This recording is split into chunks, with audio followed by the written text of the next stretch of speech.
మీ మోకాల నొప్పులకు ఎటువంటి సర్జరీ లేకుండా ఎపియాన్ పెయిన్ క్లినిక్ అందిస్తున్న అత్యాధునిక చికిత్స. సమ్మర్ అనగానే డాక్టర్ దగ్గరకు వచ్చిన ప్రతి పేషెంట్ అడిగేది ఒకటే, డాక్టర్ గారు ఏసీ వాడచ్చా? ఏసీ వల్ల నాకు బెనిఫిట్ ఉంటుందా, లేకపోతే ఏసీ వాడితే నాకు ప్రాబ్లం ఏదైనా ఎక్కువ అవుతుందా? ఇది అందరికి ఉన్న సమస్య. దీంట్లో ఒక్క సంగతి మనం అర్థం చేసుకోవాలి, అన్ని ఏసీలు ఒకలాగా పనిచేయవు. ఇంట్లో వాడే ఏసీ ఒక తీరుగా పనిచేస్తుంది, ఆఫీస్లో ఉన్న ఏసీ ఒక విధంగా పనిచేస్తుంది. ముఖ్యంగా ఏమిటి దీంట్లో ప్రాబ్లము? Maintenance problem. ఫిల్టర్స్ అవన్నీ సరిగా లేదు అంటే ప్రాబ్లం అనేది ఎక్కువ కావచ్చు, ఎనీ లంగ్ ప్రాబ్లం ఎక్కువ కావచ్చు. ప్రాపర్గా మెయింటైన్ అయిన ఏసీస్ అనేది లంగ్ కోసం చాలా మంచిది. ఎందుకంటే దాంట్లో డస్ట్ ఉండదు, గాలంతా కూడా ఫిల్టర్ అయ్యి వస్తుంది. So it is good for the lungs.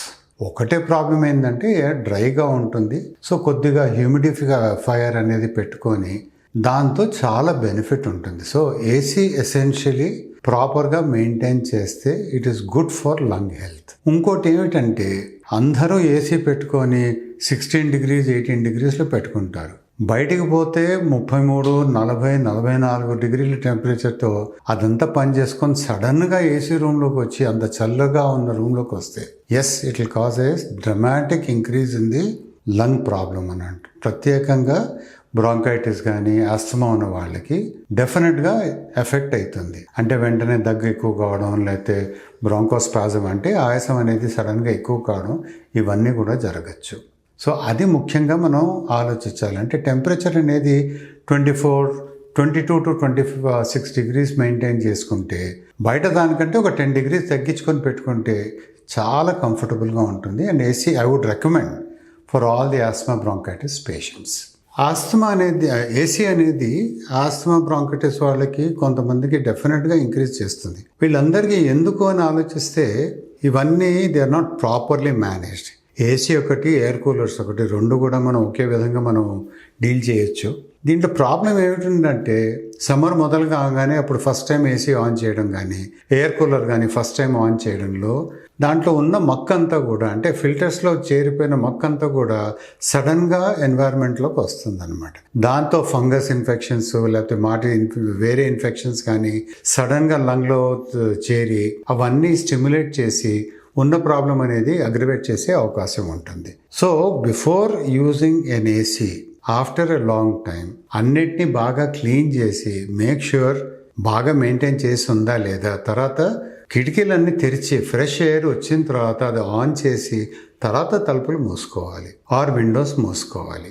రెగ్యులర్గా యూజ్ చేస్తున్నప్పుడు కూడా at least once in 3-4 days windows అన్ని ఓపెన్ చేసి ఫ్రెష్ ఎయిర్ అనేది ఆ రూమ్లోకి వచ్చేటట్టు మనం అతి జాగ్రత్తగా ఇవన్నీ చూసుకుంటే AC is good. A poorly maintained ఏసీతో డెఫినెట్గా మీకు బ్రాంకైటిస్ కానీ ఆస్తమా కానీ లంగ్ ఇన్ఫెక్షన్స్ కానీ అందరికీ వచ్చే అవకాశం ఉంటుంది. No, that means whether AC is recommended for all the people or not. So, particularly any vulnerable patients are there, like who? Let us talk about normal people who get affected, no? Sure, sir. We've already talked about asthma bronchitis. Yes. ఇప్పుడు ఎలా అంటే మామూలు మనుషులకి, అంటే జబ్బు లేని వాళ్ళకి సమ్మర్లో ఏసీలో పోవడంలో ఏదైనా తేడా వస్తుందా? డెఫినెట్గా ఎఫెక్ట్ అవుతుంది. హీట్లో పోయినప్పుడు ఒకవేళ హ్యూమిడిటీ ఎక్కువగా ఉందనుకోండి, టెంపరేచర్ కూడా బాగా ఎక్కువగా ఉందంటే దాంతో ఎయిర్ ప్యాసేజెస్ అంటే దానివల్ల ఇరిటేషన్ రావడం, స్టిమ్యులేట్ కావడం, దాంతో దగ్గు రావడం, లేకపోతే లోపల ఉన్న మ్యూకస్ అంతా కూడా ఎండిపోవడం వల్ల దగ్గు ఎక్కువ కావడం, ఇవన్నీ కూడా సహజంగా ఉంటాయి అన్నమాట. మనం చూస్తూ ఉంటాం చాలామందికి ఇలా అయ్యేది, నార్మల్ పేషెంట్స్ కూడా. ఇదే మనిషి సడన్గా ఒక ఏసీ ఎన్వైర్న్మెంట్కి వెళ్ళాడు అనుకోండి, అంటే 40 degrees నుంచి సడన్గా 22 degrees 16-18 degreesలో మెయింటైన్ చేసి ఏసీ రూమ్లోకి వెళ్ళాడు అనుకోండి, సేమ్ ప్రాబ్లమ్. ఆ సడన్ టెంపరేచర్ డిఫరెన్స్ అని విపరీతంగా దగ్గు రావచ్చు, ఆయాసం రావచ్చు, లేకపోతే ఉన్న మ్యూకస్ అంతా కూడా ఎండిపోయి దాంతో ప్రాబ్లమ్స్ కూడా ఎక్కువగా చూస్తూ ఉంటాం అన్నాం. సో జబ్బు ఉన్న వాళ్ళకే కాదు, ఈవెన్ నార్మల్ పేషెంట్స్ కూడా విపరీతంగా సమ్మర్ నుంచి సడన్గా ఏసీలు అంటే చాలా కూల్గా ఉన్న రూమ్స్లోకి వెళ్ళిపోతే ఇటువంటి ప్రాబ్లమ్స్ రావచ్చు. So maintenance is very very important for everything. And ప్రతి దాంట్లో ఒక మోడరేషన్ అనేది ఉండాలి. అంటే ఎక్స్ట్రీమ్ టెంపరేచర్ డిఫరెన్స్ అంటే 44 degrees నుంచి 16 degreesకి వస్తే డెఫినెట్గా ప్రాబ్లం ఉంటుంది. సో టెంపరేచర్ సెట్ చేయడం కూడా చాలా ఇంపార్టెంట్ అది. ఇప్పుడు ఆఫీస్లో పనిచేసేటప్పుడు నార్మలీ 8 to 10 అవర్స్ ఎవరు కూడా ఏసీ ఎన్వైరన్మెంట్లోనే పనిచేస్తారు. ఈ మధ్య సమ్మర్ అంటే ప్రతి ఆఫీస్ ఏసీ ఉంటుంది అండ్ చాలామంది వస్తూ ఉంటారు, పోతూ ఉంటారు. Temperature usually set very low అనమాట. 20-21 degreesకి సెట్ చేస్తారు. ఎందుకంటే అంత ట్రాఫిక్ మూమెంట్ ఉన్నప్పుడు దాంతో automatically it will go up to 23 అని. అటువంటప్పుడు the main disadvantage of being in an AC is the dryness of the air. Air అంతా కూడా డ్రైగా ఉంటుంది, but it is dust free and pollution free. కానీ ఆ డ్రైనెస్ వల్ల ఏమవుతుందంటే గొంతులో ఉన్న ఇది మ్యూకస్ అంతా కూడా ఎండిపోయి ఇరిటేషన్ వల్ల కొద్దిగా దగ్గు అనేది స్టార్ట్ కావచ్చు. సో ఇవన్నీ ఎలా ప్రివెంట్ చేసేది?